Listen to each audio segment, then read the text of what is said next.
बहुत बढ़िया है। हम लोग जिले की तीनों सीट को जीतेंगे ही, चौथी सीट बोरियो को भी जीतेंगे। चारों सीट हम लोग जीतने जा रहे हैं और रिकॉर्ड वोट से जीतेंगे। पुड़िया हाट तो रिकॉर्ड कायम करेंगे। कैसे उसको डिफेंस कीजिएगा? यदि वहाँ पर स्वर्णिम विकास हुआ है तो वहाँ तो एक भी काम बाकी नहीं रहना चाहिए। तो फिर योजना लाने के लिए वो परेशान क्यों हैं? झारखंड सरकार को बार बार आ रहा है। वो तो पहले शुरू में बीजेपी में ही थे, अब बीजेपी से उनकी पहचान बनी। विद्यार्थी प्रतिशत लेकर एमएलए एमपी बनने तक तो भाजपा के ही टिकट पे सब कुछ किए। आज भले वो अपने को समझ रहे हैं कि मैं बहुत बड़ा बाहुबली हूँ, बहुत बड़ा। युवाओं को बोली कि 5 लाख नौकरी देंगे, बोली थी ना, 5 लाख युवाओं को नौकरी देंगे। सब कल्पना करने लगा कि हमारा घर। आज वो कल्पना सब भूल गया, लेकिन हेमंत सोरेन सिर्फ कल्पना कर रहा है। हेमंत सोरेन कल्पना कर रहा है, अपनी वाइफ का कल्पना कर रहा है। और लड़का लोग जो 5 लाख सबको बताया था कि नौकरी देंगे, वो कल्पना वो लोग का भूल गया। ये अपना प्रचार थम जाएगी, उसके बाद कैसा रुझान आ रहा है? रुझान बहुत बढ़िया है। हम लोग जिले की तीनों सीट को जीतेंगे ही, चौथी सीट बोरियो को भी जीतेंगे। चारों सीट हम लोग जीतने जा रहे हैं और रिकॉर्ड वोट से जीतेंगे। पुड़िया हाट तो रिकॉर्ड कायम करेंगे। जो 25 वर्ष से यहाँ पर भाजपा का कोई भी विधायक नहीं था, लेकिन इस बार भाजपा का विधायक होने जा रहा है। कैसे कह सकते हैं आप, क्योंकि 25 वर्ष से लगातार जो है वो जीतते आ रहे हैं यहाँ पे, और बोल रहे हैं कि क्षेत्र का जो है अगर स्वर्णिम कोई विकास किया है तो प्रदीप यादव विकास किया है, तो ऐसे में कैसे उसको डिफेंस कीजिएगा? यदि वहाँ पर स्वर्णिम विकास हुआ है तो वहाँ तो एक भी काम बाकी नहीं रहना चाहिए। तो फिर योजना लाने के लिए वो परेशान क्यों हैं? झारखंड सरकार को बार बार प्रेशर करते हैं कि हमको ये योजना चाहिए। जब 25 वर्ष में सारी योजना को पूरी कर दिए तो फिर काम बचना ही नहीं चाहिए था। और आप देवेंद्र सिंह जी का, वो तो गुदड़ी में लाल हैं, वो तो निश्चित पब्लिक उनको चाह रही है और इनको तो 25 वर्ष से देख रही है, झेल रही है, और उनको पब्लिक चाह रही है। पब्लिक चाह रही है कि उनको हर इस बार हम लोग जिताएंगे, हर कीमत पर जिताएंगे। और गोड्डा विधानसभा का कैसा लग रहा है? गोड्डा तो एक वन साइडेड है। है वहाँ सुन रहे हैं त्रिकोणीय मुकाबला चल रहा है, कैंची कमल को काट रहा है। कुछ नहीं है। 2000 में भी एक आसू के उम्मीदवार खड़े हुए थे, आसू से, और सिर्फ सिंगल जाति को लेकर वो अपना वोट का अभियान चलाए थे। मात्र 2000 वोट में सिमट गए थे। 1995 में दयानंद कश्यप एक जाके तेली मार रैली के नाम से एक पार्टी बनाए थे, उसमें भी 81 सीट पर, झारखंड की 81 सीट पर वो खड़े हुए थे। एक भी सीट पे वो जीत नहीं पाए थे। 81 में जमानत जब्त हो गई।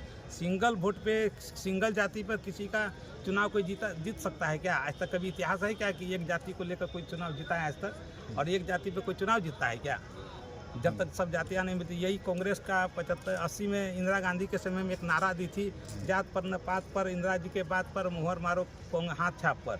और आज वही कांग्रेस पार्टी आज कर रही है कि फलाना जाति फलाना जाति फलाना जाति है, सबको जाति में बांट रही है। वही कांग्रेस अपनी इंदिरा गांधी को भुला गई, जात पर न पात पर, इंदिरा जी के बात पर, मुहर मारे को हाथ छाप पर। और बीजेपी क्या कर रही है? सबका साथ सबका विकास, सब जाति को लेकर सबके साथ है, इनके साथ बीजेपी के साथ में।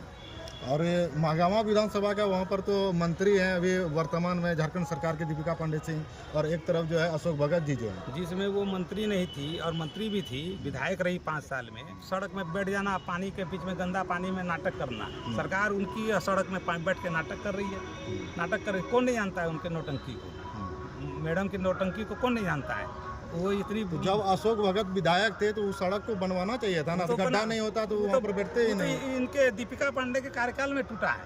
उनके पहले तो मजबूत था ही वो सड़क, कहाँ टूटा हुआ था पहले? वो तो दीपिका पांडे अवैध छर्री और बालू का गाड़ी सब जो चला उसमें टूटा है। वो तो ओवरलोड से, ओवरलोड के कारण टूटा है। उसको रोकने में असमर्थ रही हूँ। और उधर मंथली सबका बंधा हुआ था नीचे से ऊपर तक। बालू का पैसा खाता था, छर्री का पैसा खाता था, जितना भी अवैध खनन होता था सबका पैसा खाता, नीचे से ऊपर तक सरकार का जाता था पैसा। नदी सब में जब 7 वर्ष से डाक नहीं हुआ है, बंदोबस्ती नहीं हुआ है, तो नदी का बालू गया कहाँ? और जब नदी का टैक्स नहीं लग रहा है तो फिर एक टेलर बालू का 4000-5000 रुपया लगता क्यों है? फिर इसका मतलब है कि नीचे से लेकर ऊपर तक मिला हुआ है सब।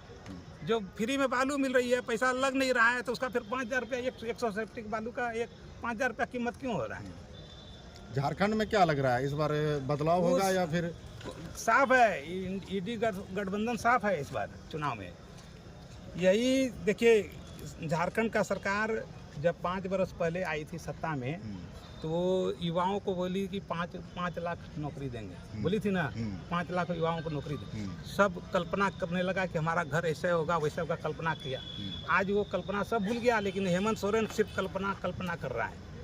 हेमंत सोरेन कल्पना कर रहा है, अपनी वाइफ का कल्पना कर रहा है। और लड़का लोग जो 5 लाख सबको बताया था कि नौकरी देंगे, वो कल्पना वो लोग का भूल गया। ये अपना कल्पना कर रहा है। तोता मैना की कहानी चल रही है अभी। वो उसके में बोलता है तोता मैना का लव स्टोरी चल रहा है अभी लोग। अच्छा, तो क्या लग रहा है आगे क्या होने वाला है अभी? इधर सब सरकार इस बार बीजेपी की एनडीए की सरकार निश्चित तौर पे आएगी, इसको कोई रोक नहीं सकता है।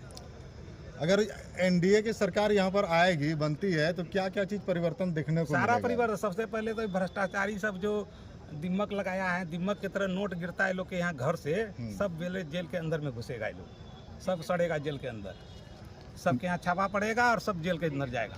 और लोगों का क्या विकास होगा? पूरा क्षेत्र विकास में क्या होगा, वो तो विकास अपने जनता, जब विकास होगा तो जनता खुद बे खुद बोलेगी। आज तक झारखंड में जो भी विकास हुआ है वो तो भाजपा के रीजन में हुआ है, ये लोग के रीजन में हुआ कहाँ है? आप देख लीजिए इतिहास उल्टा के, समूचा 2000 से लेकर अभी तक का देख लीजिए, जो भी विकास हुआ है भाजपा के रीजन में हुआ है, चाहे सांसद केंद्र से करे चाहे राज्य सरकार करे, ये लोग के रीजन में हुआ कहाँ है विकास? ये लोग तो खाली समेटने का काम किया है। आज किसी भी कोई से इंडी गठबंधन के नेता के घर में ईडी छापा मारती है तो जैसे दीमक लगता है घर में, उसी तो दीमक से दीवार झरझरा के गिरती है, उसी तो नोट का ढेर गिरता है ऊपर से। 35 करोड़ 350 करोड़ कहाँ से पैसा आता है? किसका पैसा है ये सब? कोई मशीन है, खेती है, क्या है ये लोग के पास जो नोट इतना नोट निकलता है लोग यहाँ से? कल तो प्रचार प्रसार सब थम जाएगी, तो तीनों विधानसभा क्षेत्र के लोगों को क्या कहना चाहिए?